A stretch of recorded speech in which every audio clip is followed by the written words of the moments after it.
Hello friends, welcome back to Simplifying Words. In this video we are going to read the important points of English. Let us start from Romeo and Juliet.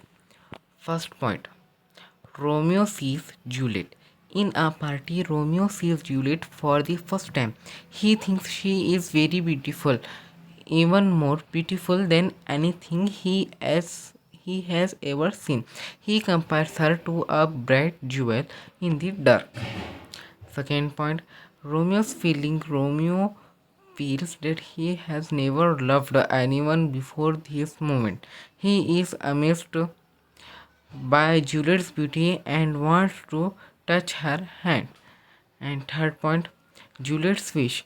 Later, Juliet talks about her love for Romeo. She wishes for the night to come so she can be with him. She imagines that if Romeo were to die, he would become stars in the sky, making the night beautiful. And fourth point, Juliet's love for night. Juliet believes that if Romeo is with her, the night will be more beautiful than the day. She wants everyone to love the night because of Romeo. These events show the deep feeling that both Romeo and Juliet have for each other, highlighting their love and admiration. And next, To Dear by Leo Tolstoy. Let us start from introduction. Introduction and first point. Introduction to Monaco. Monaco is a small kingdom near France and Italy with about 7,000 people. It has a it has a king, a palace, and a small army of 60 men. How the prince makes money. The Prince of Monaco makes money from a gaming house where people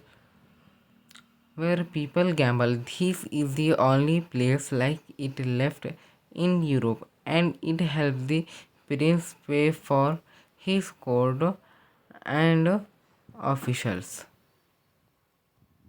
Okay, and third point, a murder happens.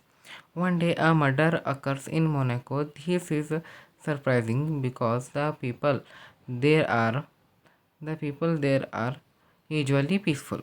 And fourth point, the trial. Judges hold a trial for the murderer. They decide that the punishment should be death by cutting off his head. And fifth point, no execution tools. The prince agrees to the punishment, but they realize they do not have a guillotine or an executor. And sixth point, asking for help, they ask the French government if they can borrow a guillotine and an executor. The French reply that it will cost 16,000 francs, which is too much money for the prince. And seventh point, looking for cheaper options, the prince thinks this is too expensive, so they ask the king of Italy for the help. The king of Italy offers to help for 12,000 francs, but the prince still thinks it's too much. Point number 8, finding a soldier. The ministers suggest asking a soldier to do the execution, but none of the soldiers wants to do it because they are not trained for that. And point number 9, changing the sentence. The ministers decide to change the punishment from death to life from death to life in prison. This is cheaper and shows mercy. Point number 10, no prison for life. They find a temporary prison for the criminal, but it is not suitable for long term use. They put him in a small lockup and have a guard watch him. Point number 11, cost of keeping the prisoner. After a year, the prince sees that keeping the prisoner is costing a lot of money, over 600 francs a year. Point number 12, dismissing the guard. The prince tells his minister to find a cheaper way to deal with the prisoner. He decides to dismiss the guard, thinking the prisoner might run away. And point number 13, prisoner does not escape. Instead of escaping, the prisoner continues to fetch his own food from the palace kitchen and stay in the prison. Point number 14, prisoner refuses to leave. The Minister of Justice asks the prisoner why he does not run away. The prisoner explains that he has nowhere to go and feels he has been treated unfairly.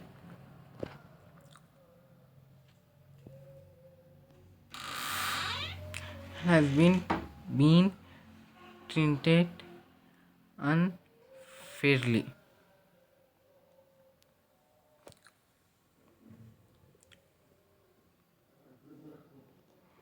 Point number 15, offering a pension. The ministers decide to offer the prisoner a pension, money to live on, to get rid of him.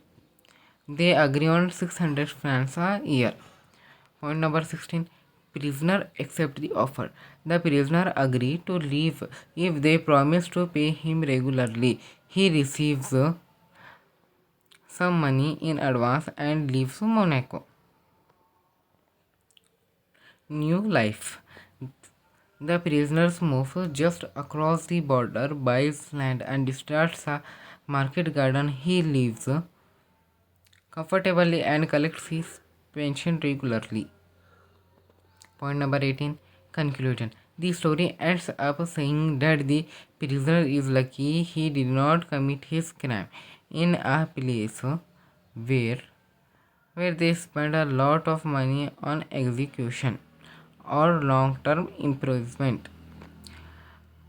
This shows this shows the challenges faced by the prince and the unusual outcome of the situation with the prisoner. And next one, we have poem on children written by Khalil Gibran. Let us start with the first point. Point number 1, a woman asks a question. A woman holding a baby asks a wise man to talk about children. Point number 2, children are not possessions. The wise man explained that children are not really owned by their parents, they are especially beings that come into the world through them. Point number 3, children have their own thoughts. Parents can love their children, but they cannot control their children's thoughts. Each child has their own ideas and feelings. Point number 4, children's souls are independent. Parents can take care of their children's bodies, but their true selves or souls belong belong to the future. Parents cannot control or fully understand their children's futures. Point number 5, encouraging individuality. Parents should not try to make their children just like themselves. Instead, they should let their children be who they are. Point number 6, children as arrows. The wise man uses a metaphor saying that parents are like bows and children are like arrows. Parents help guide their children, but the children will go their own way. Point number 7. The archer's love. The wise man explains that just as an archer loves the arrow that flies far, the archer, representing life or a higher power, also loves the stable bow, the parents that support them. And point number 8. The conclusion. Parents should feel happy and proud to support their children as they grow and find their own way paths in life.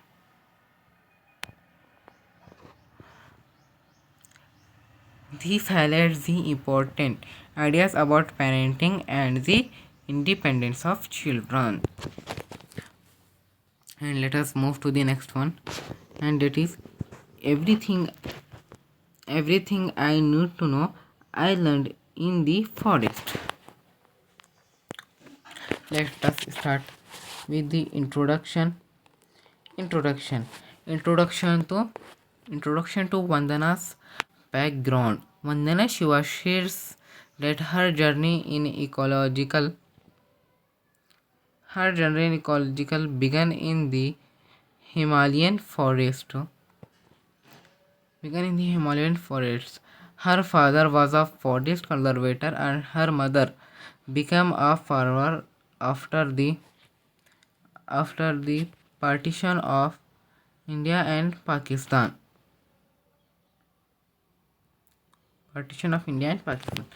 And the next point, learning from nature. Vandana learned about ecology from the forest and the songs and poems her mother wrote about trees and nature.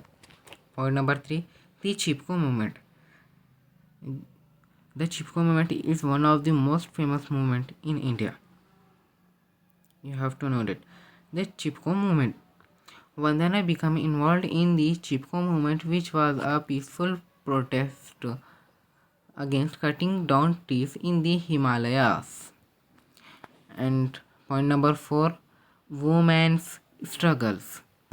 The women in the Garhwal Himalayan region faced problems because logging caused landslides and made it hard to find water and firewood.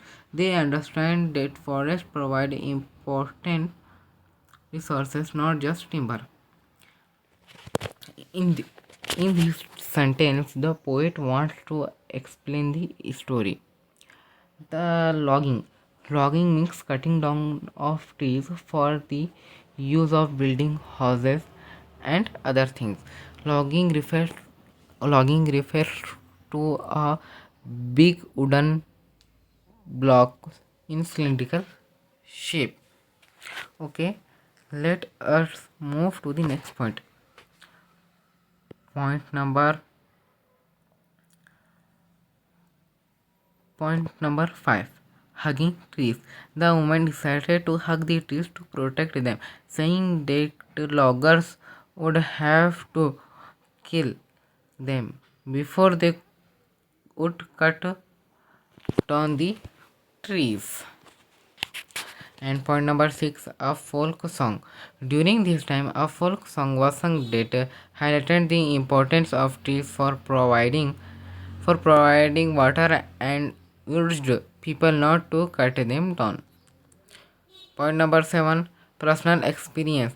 In 1973, Vandana visited her favorite forest and stream but found that they were gone. This motivated her to join the Chipko movement. Point number 8, volunteering. Vandana volunteered for the Chipko movement, working and documenting the deforestation and the efforts of forest activists. And point number 9, dramatic action. In 1977, a woman named Bachani Devi led a protest against her husband who wanted to cut down trees. The women held up lanterns during the day to show their determination. Point number 10, confrontation with officials. When officials questioned the women, they explained that they were to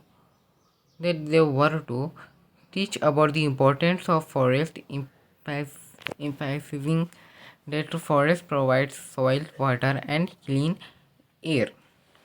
Point number 11.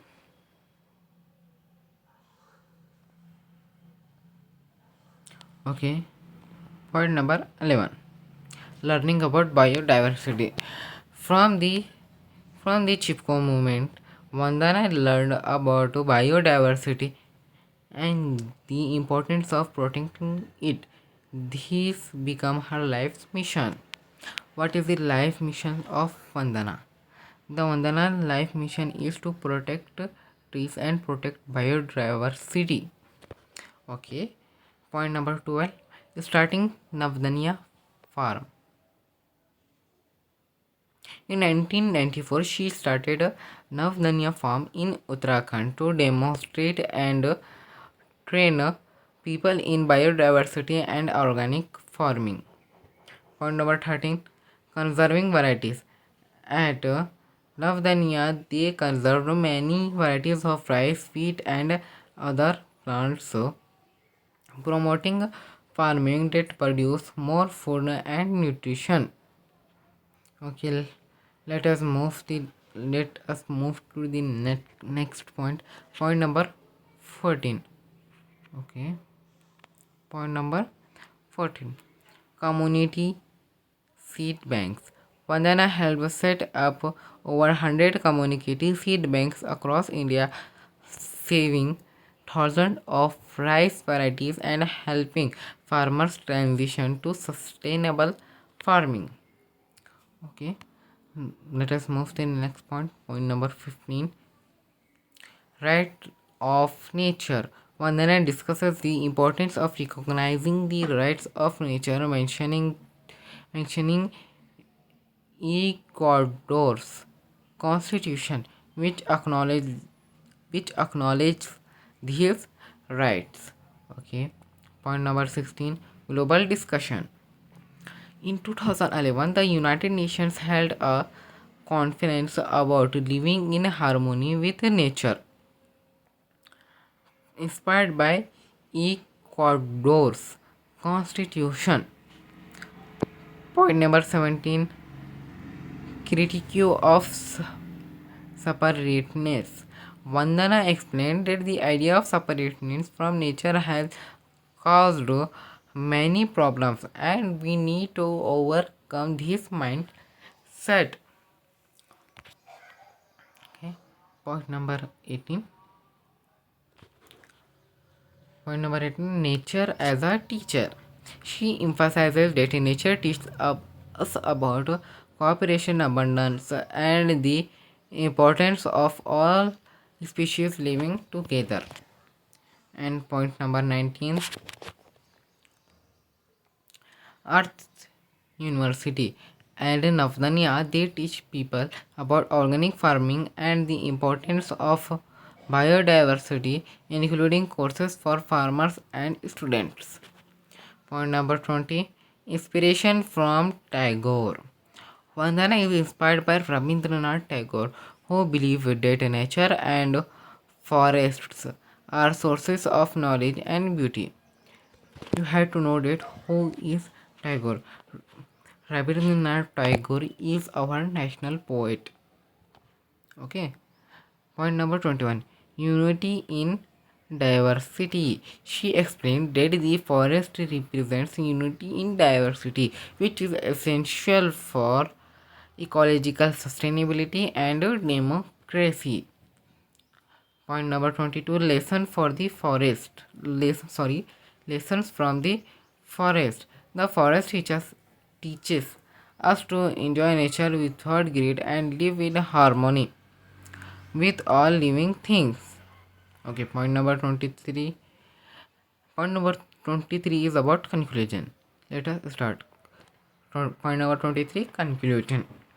Vandana concludes that the forest can guide us to overcome conflicts between greed and compassion, showing us a better way to live. Okay. This highlights Vandana's Shiva's journey and the important lessons she learned from nature and the Chipko movement. And let us do the next next chapter. A sunny morning. Let us start with the first point. Setting the scene. It is a sunny autumn morning in a park in Madrid. Don Donna Laura, an elderly lady, enters the park with her maid Petra.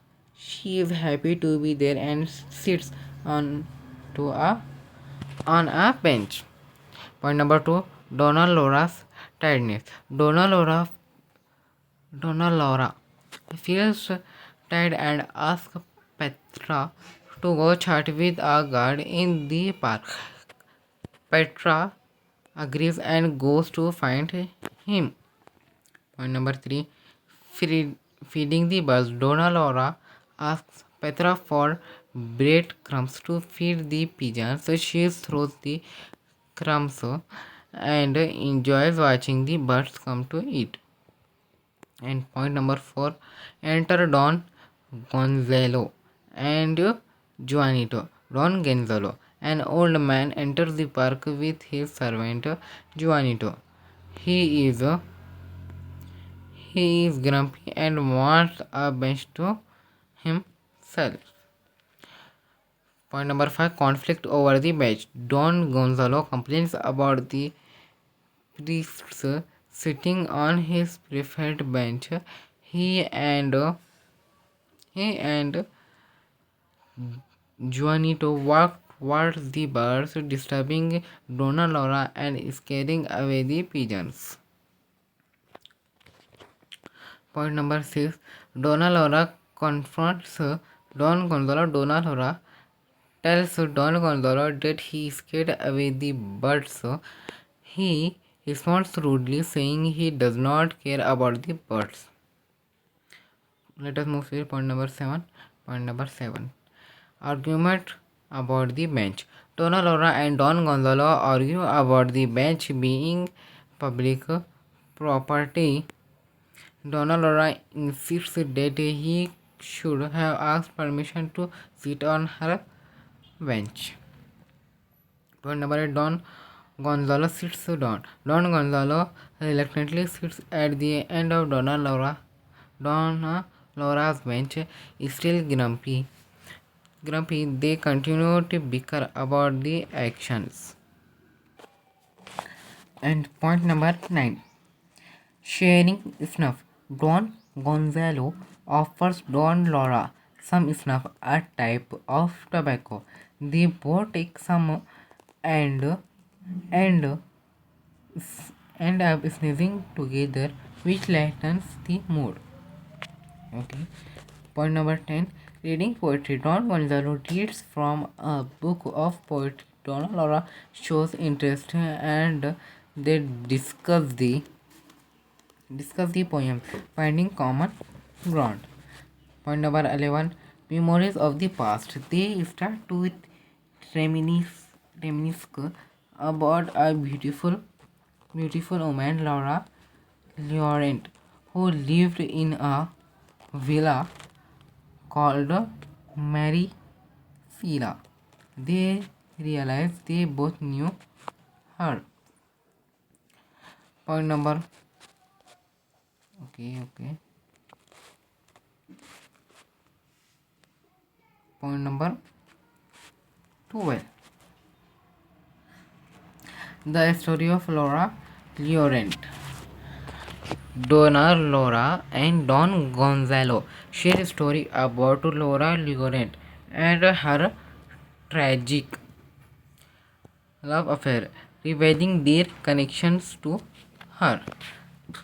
Point number 13, revelation of their past. As they talk, it becomes clear that Don Laura and Don Gonzalo are connected to the same love story, but they do not reveal their identities to each other. Point number 14. Realization of their connection. Both Donalora and Don Gonzalo realize they are talking about the same person and have shared memories, but they keep their identities hidden. Point number 15. Plans to meet again. They agree to meet again the next day in the park. Don Gonzalo promises to bring breadcrumbs for the birds. Point number 16. Departure. As they prepare to love, sorry, departure. As they prepare to leave, Donna Laura's maid Petra brings her a bucket of violets. Don Gonzalo picks up some violets that fall from Don Laura's hand. Point number 17. Final recognition. Don Laura and Don Gonzalo catch a glimpse of each other as they leave, realizing who the other is. They smile, remembering their past. Point number 18. Curtain closes. This scene ends with both characters feeling a sense of connection and nostalgia as they wave goodbye to each other. Okay, let us move to the conclusion. And the conclusion. These captures the main event and interaction between the characters, highlighting their shared story and the themes of memory and connection. Okay, I want to say that this is a drama. Okay, let us move to the next one. When you are old. Let us start from the first point. Point number 1. Imagining the future. The poem begins by asking the reader to imagine themselves when they are old and grey, feeling sleepy and sitting by the fire. Point number 2. Reading the book. The reader is encouraged to take down book and read it slowly. This book holds memories and reflections. Okay, point number 3. Remembering youth. As they read, they should think about their eyes looked when they were younger and the deep emotions they held. Point number 4. Reflections. Reflecting on love. The poem mentions that many people love the reader for their beauty and joyful moments, but some of that love was not genuine. Point number 5. True love. It highlights that one man truly loved the reader for their inner self, appreciating their spirit, the changes they went through over time. Point number 6. Sadness of lost love. The poem describes a moment of sadness as the reader thinks about how love has left them, comparing it to love walking away and hiding among the stars. Point number 7. Final reflection. The reader is left with a sense of longing and reflection on love, beauty, and the passage of time. Conclusion. This captures the main ideas and emotions of the poem, focusing on love, memory, and aging. Okay, and the next one is the gardener. Let us start with the introduction. Point number 1. Introduction of the old man. The story begins with the narrator meeting an old man in a coconut grove near Chinnaraya Patna. The old man has grey hair, strong arms, and a spade in one hand. He seems wise and has a newspaper tucked under his arm. Point number 2. The old man's arrival. The old man comes to work in a garden after walking a long distance. The owner of the plantation needs someone like him, And after a brief conversation, the old man stays on to help.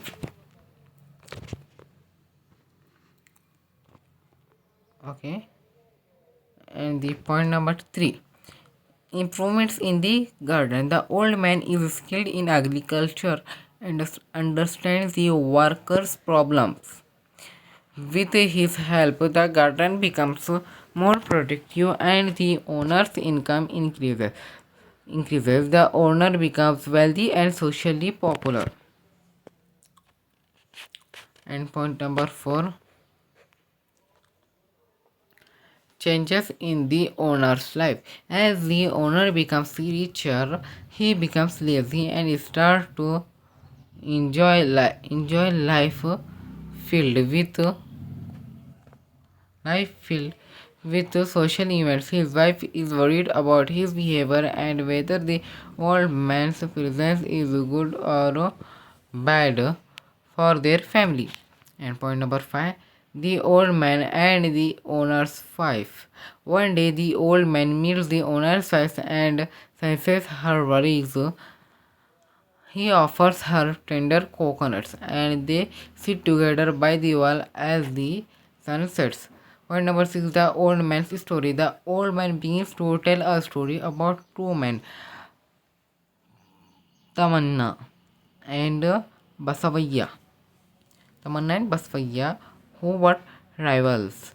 Tamanna had a lot of land and wealth, but Basavaya was always trying to compete with him.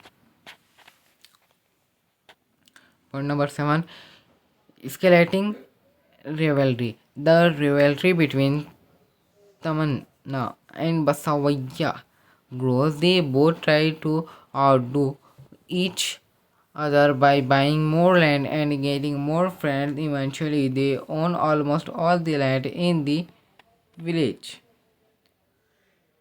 Point number 8, conflict over land. Basavaya demands Tamanna. Basavaya demands so Tamanna sell him some land, but Tamanna refuses. This leads to Basavaya taking Tamanna's land by force, which causes a big conflict between them. Point number 9, Tamanna's artistic response. Instead of fighting physically, Tamanna decided to write songs about his experience and feelings. His songs become popular and he gains fame as a poet.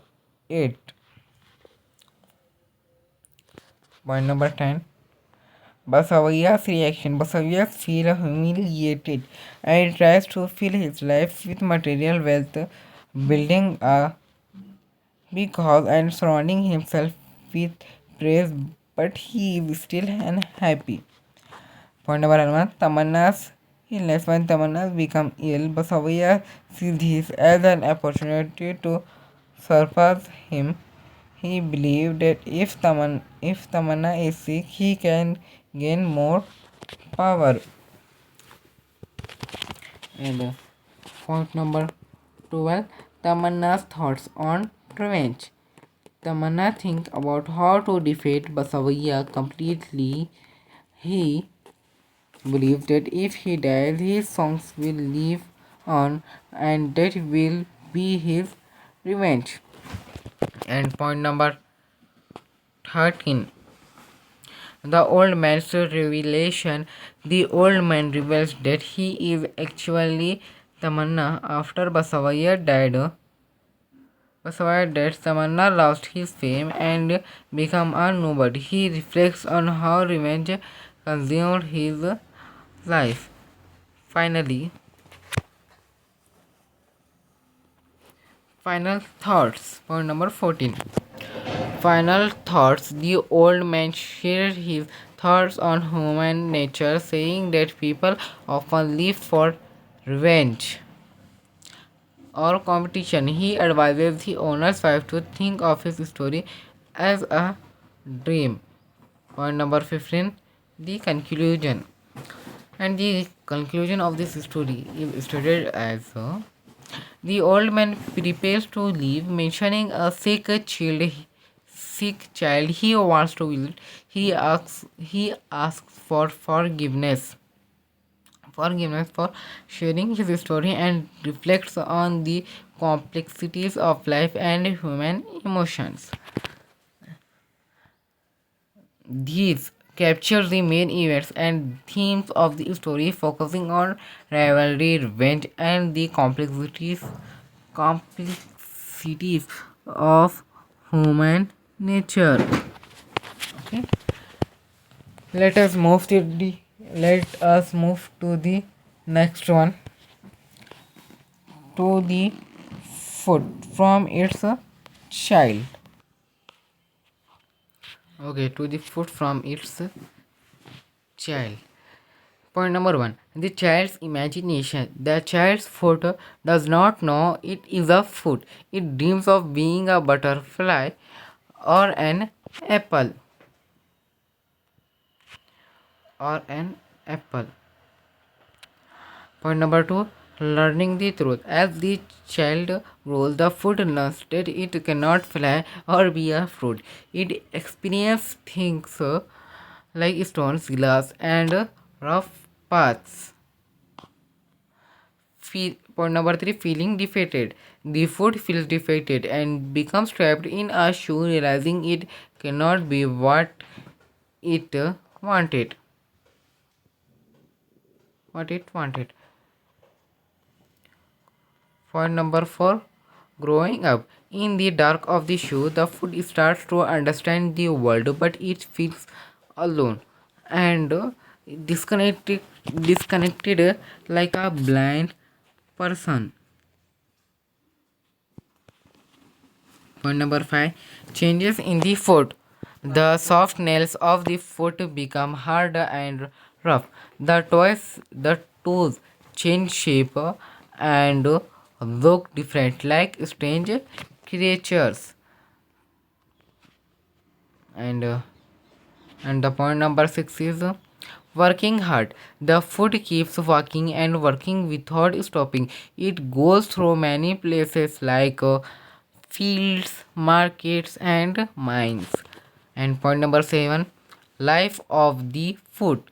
The foot works hard for hours, rarely resting or enjoying life. It keeps moving until the person decides to stop. Point number 8, final rest. When the person stops, the foot goes underground. It does not know if it is being buried to fly or to become an apple. Conclusion, this shows how the foot grows and changes, learning about the world while feeling trapped in its role. And next one we have I believe that books will never disappear. Okay, let us start this with its first point on introduction. Point number one, introduction to boards.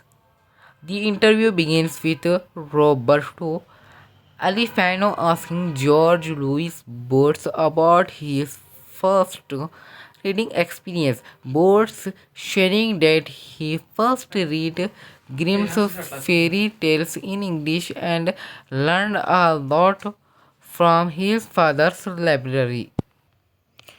And point number second, talking about his mother.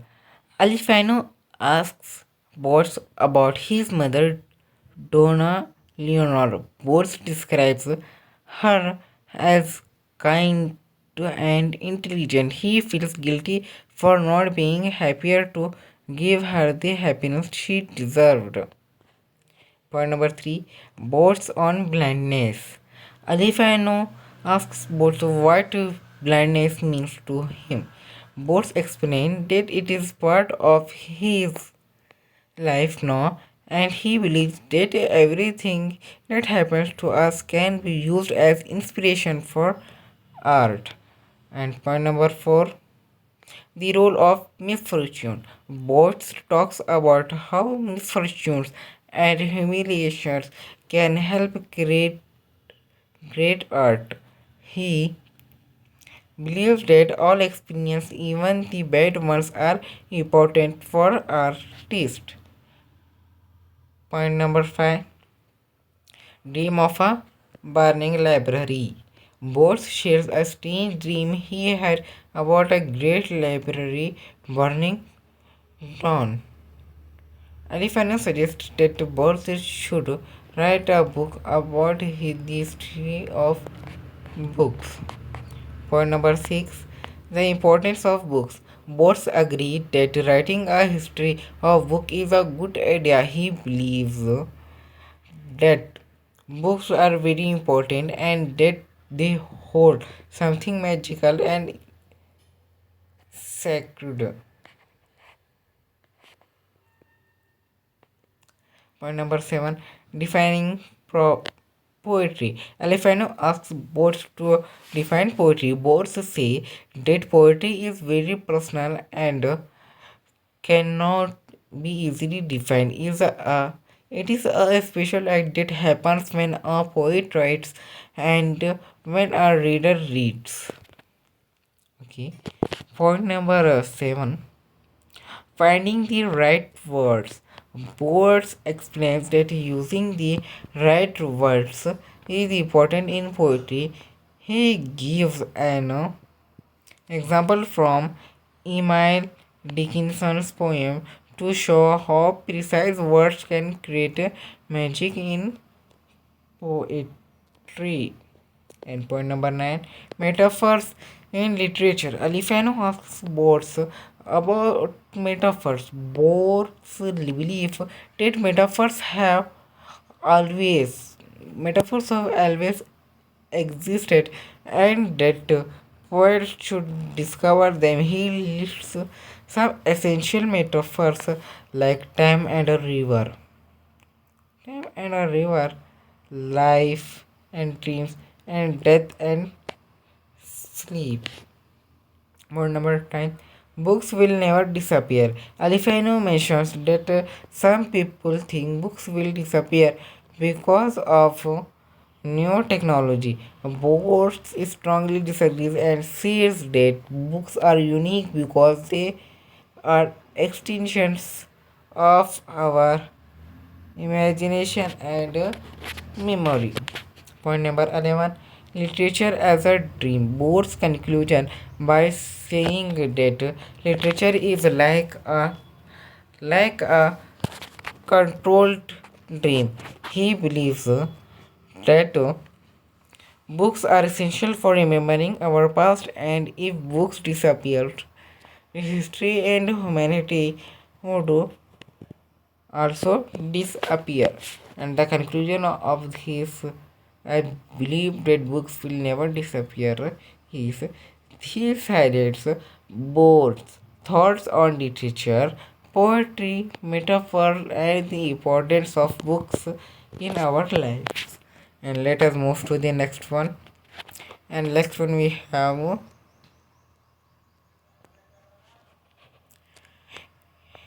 heaven. If you are not here on earth.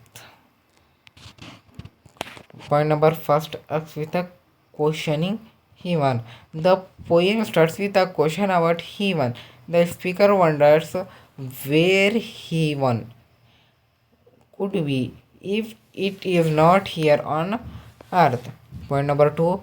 Gods and humans. The speaker believes that if people cannot be gods, then there cannot be any gods at all. This means that humans are important and connected to the idea of divinity. Point number 3. Names and earth. The speaker also thinks that if we are not heavenly beings like nymphs, they then those beings do not exist anywhere else either. Point number 6. Sorry. Point number 4. Nature's beauty. The poem describes the beauty of nature. It talks about a fast flowing stream, the waves of the ocean, and the warm sunshine shining on green gardens. And point number 5. Earth as heaven. The speaker suggests that the gentle sunshine makes the earth feel like heaven. This means that the beauty of nature can create a heavenly experience. Point number 6. Harvest and moonlight. The poem mentions the joy of harvest and the beauty of moonlight, saying that heaven is present all around us in these moments. Point number 7.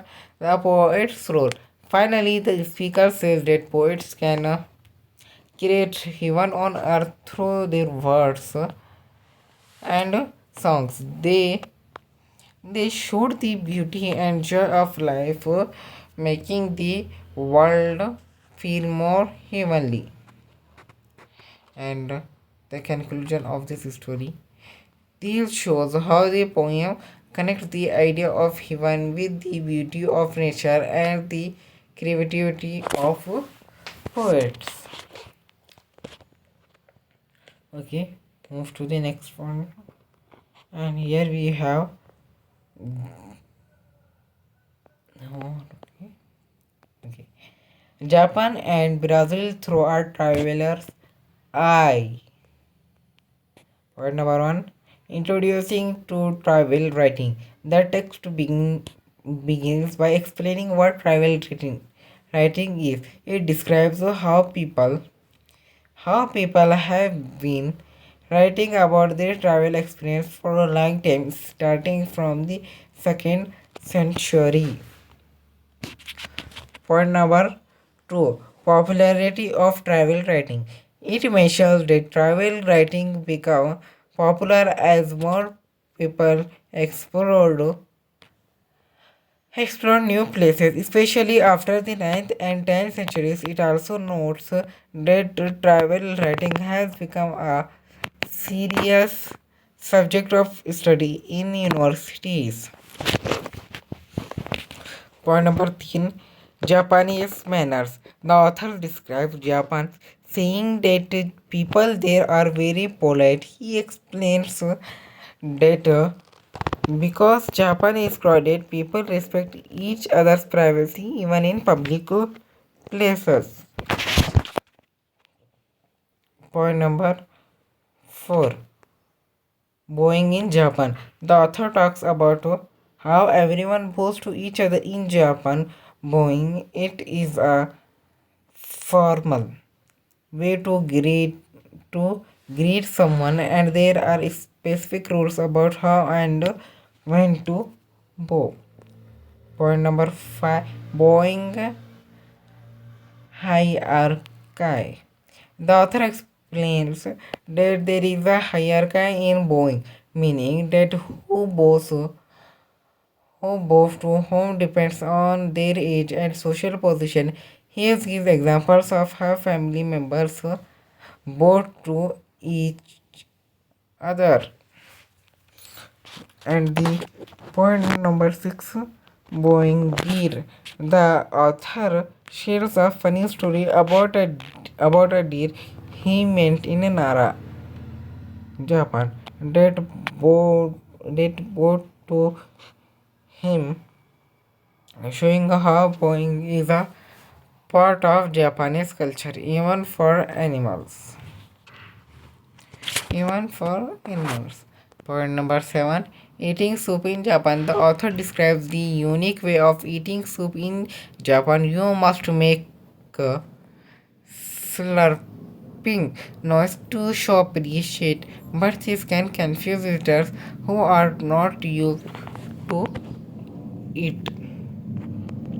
Point number 8. Traffic in Brazil. The text then shifts to Brazil, where the author knows that people are very relaxed and and they take their time. However, when they drive, they become very fast and competitive. Point number 9.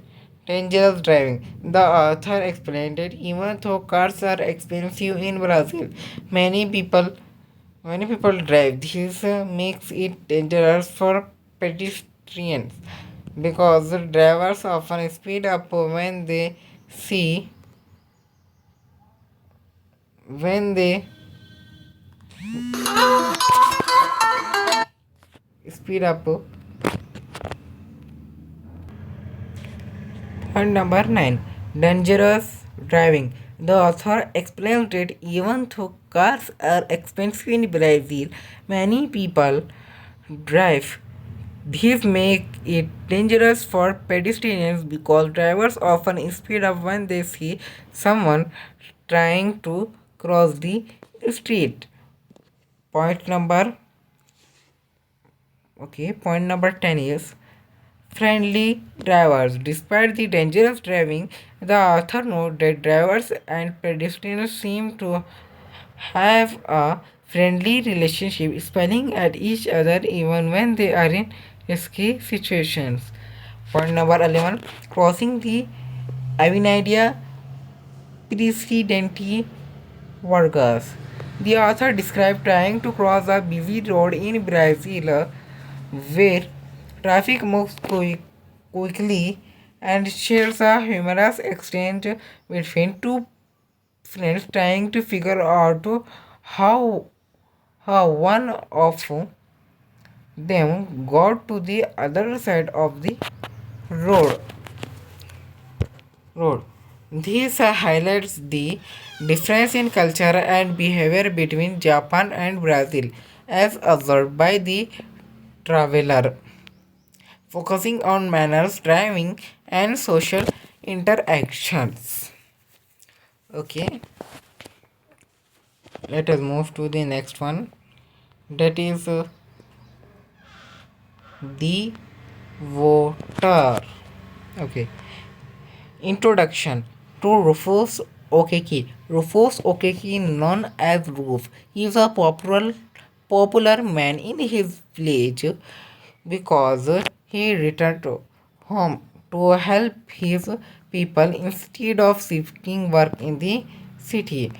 Point number 2, Roof's background. Roof had trained as a bicycle repairman in part her code, but chosen to come back to his village to guide the people during tough times. Okay. Point number 3, political context. The village supports the People's Alliance Party, key shot in PAP, and its leader, Chief Marks AB,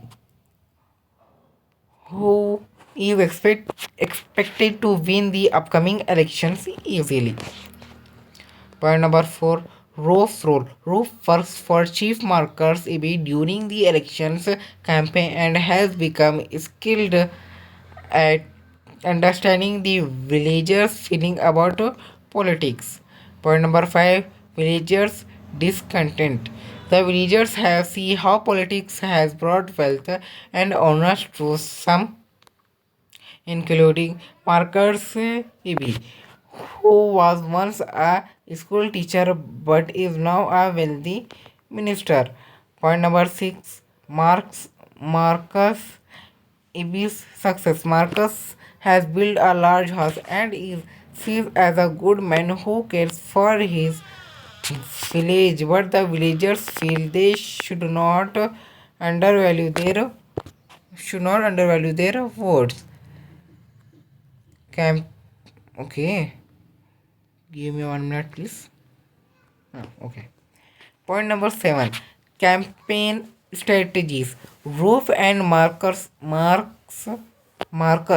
prepare for the elections by gathering support and distributing money to encourage villagers to vote for Marcus. Point number 8, elders agreement. During a meeting with village elders, they agreed to vote for Marcus but express that the amount of money offered, 2 shillings, is too low. Point number 9, Rope dilemma.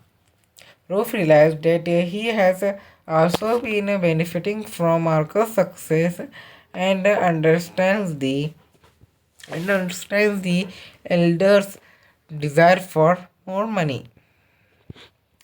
Point number 10, Opposition Party. The Progressive Organization Party POP is trying to gain votes, but Roof believes they have no real chance against Marcus.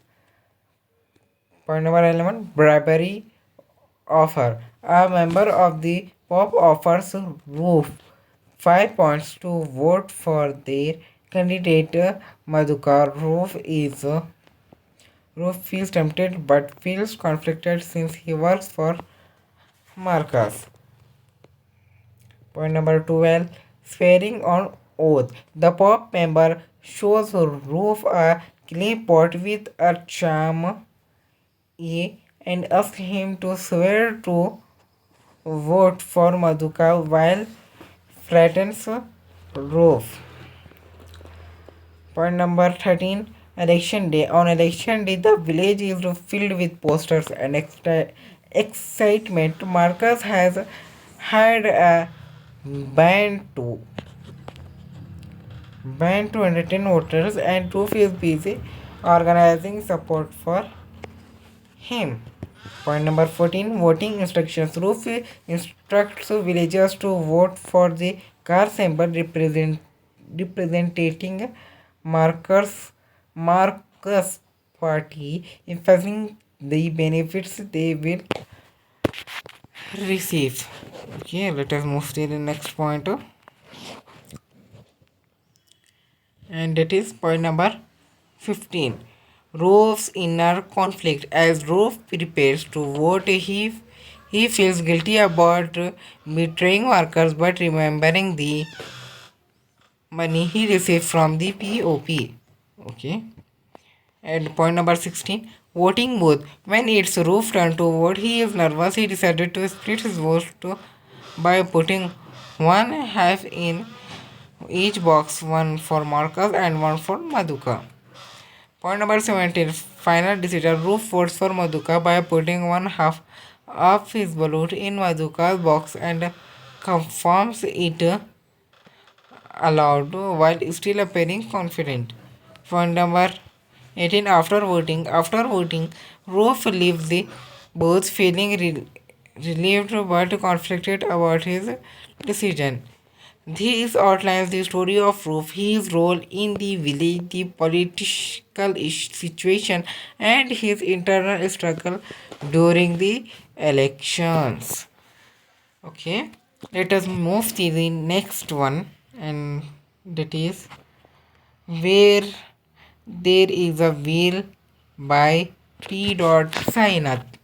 Point number 1, Introduction to Cycling Movement. The text begins by discussing how cycling has become a social movement for rural women in Pudukkottai, Tamil Nadu. It highlights that cycling is a way for women to express their independence and challenge their difficult circumstances. Point number 2, rise in cycling among women. Over the past 18 months, more than instance 1 lakh rural women, mostly new learners, have started cycling. This means that about one fourth of all rural women in the area have learned to ride bikes. Point number 3, public events. Many of these women have participated in public contests to show off their cycling skills, and the desire to learn continues to grow. Point number 4, personal stories.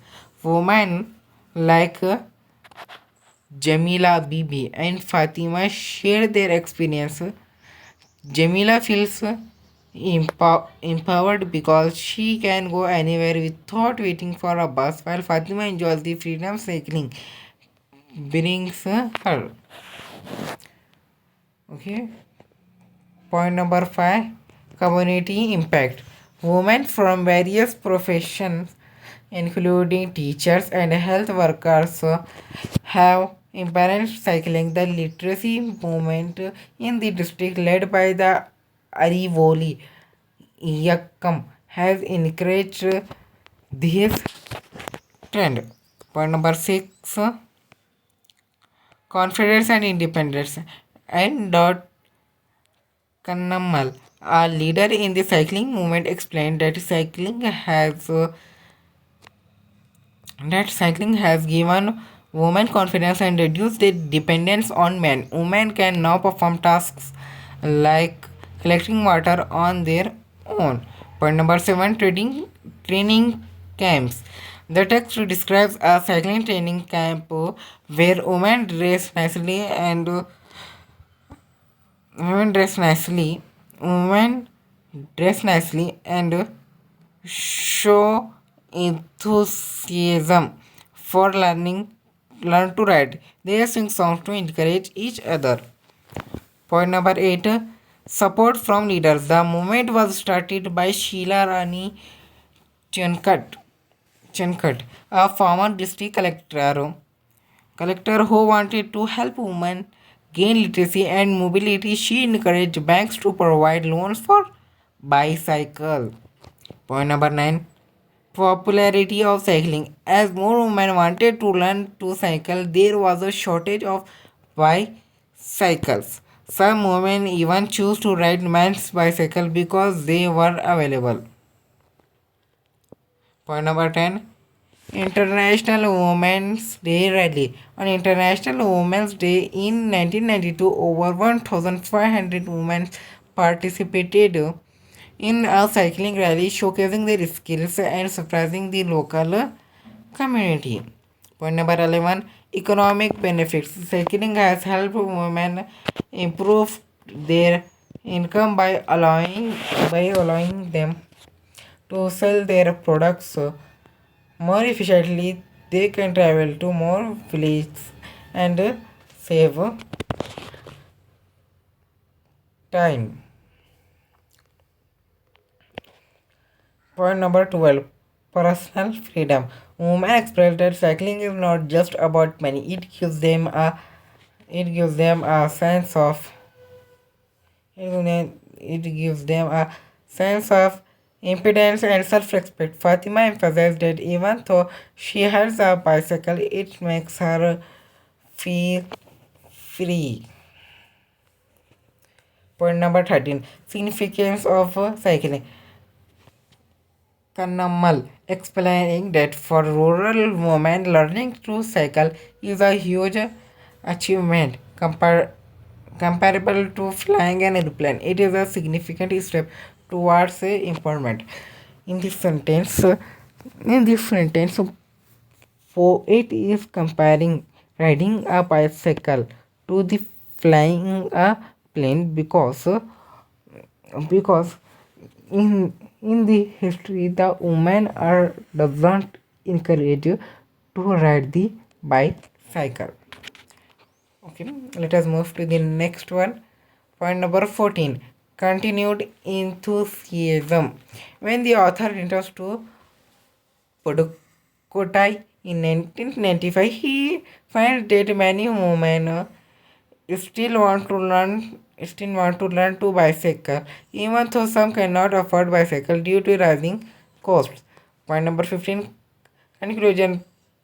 Pudukkottai stands out among Indian districts for the high number of women who have embraced cycle, and the enthusiasm for learning continues to grow. And the conclusion. This highlights the impact of uh, cycling on the lives of rural women in Pudukkottai, focusing on their employment, independence, and social movement that has developed around it. Let us move to the next one, that is Water by Challapalli Swaruparani. Point number 1, water knowledge. The poem begins by explaining that water understands the line and the long standing conflicts between the village and the Vada, a type of community. Point number two, understanding untouchability. Water knows about social issues like untouchability, which is a form of discrimination that still exists. Point number three, awareness of differences. Water is aware of racial and social differences, such as a Samaria woman and Jesus, and between different subcastes.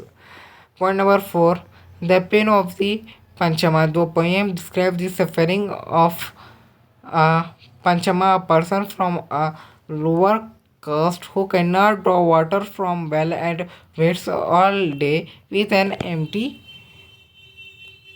pot. And point number five, humiliation of the Vada girl. Water knows the Water knows the shame of a girl from the Vada when someone accidentally spilling water on her. Point number six, Karamchidu Suvarthama's resistance. This poem mentions Karamchedu Suvarthama, who bravely opposed the landlords while carrying her water pot, showing her strength against injustice. Point number seven, witness to injustice. Water has seen many years of social unfairness and struggles. Point number eight, personal memories of water. The speaker reflects on how their vada often thirsted for water, making it a symbol of struggle and movement. Point number nine, historical struggle. The speaker connects water to important historical events like the Mahad struggle, whenever people fought for their right to access water. Point number 10, childhood memories. The speaker remembers their childhood walking long distance water to fetch water and how precious it was to them. Point number 11, destruction by water. The poem highlighting that while water can give life, it can also be destructive, like during a tsunami that destroys villages. Point number 12, water's power. Water can cause conflicts and struggles between communities, but it can also appear harmless in a bottle. Point number 13, commercial, commercialization of water. The poem discusses how water has become a valuable product in the market, now sold as a mineral water. Point number 14, conclusion. The poem ends by stating that water is all knowing, and contains the essence of okay, and contains the essence of the world, emphasizing the importance and complexity. This gives the main ideas and emotions expressed in the poem, focusing on the significance of water in both personal and social contexts. Okay, friends, now this video is over. In this video, we learned about the important points of the spinning book class 12.